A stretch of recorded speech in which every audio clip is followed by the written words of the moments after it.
বন্টন ভাঙা তারাই শোনো। একটা কাপল ছিল, ওরা দুজন দুজনকে খুব ভালোবাসতো, কিন্তু মেয়েটা একদিন ছেলেটাকে ছেড়ে দিয়ে অন্য কাউকে বিয়ে করে নেয় আর তার বয়ফ্রেন্ডকে বলার প্রয়োজন মনে করে না। তো বিয়ের কিছুদিন পর মেয়েটার সাথে ছেলেটার দেখা হয়।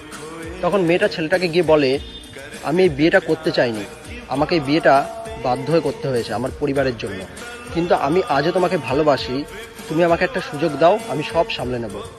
তখন ছেলেটা শোনে আর তারপর তাকে একটা কথা বলে, কি বলে সেটাই শোনো।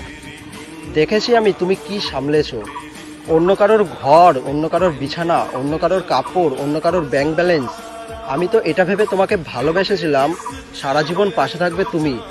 স্বপ্ন, খুশি, বিশ্বাস, কেরিয়ার, চেহারা সব তো নষ্ট করে দিলে। এখন আর কি সামলাবে তুমি?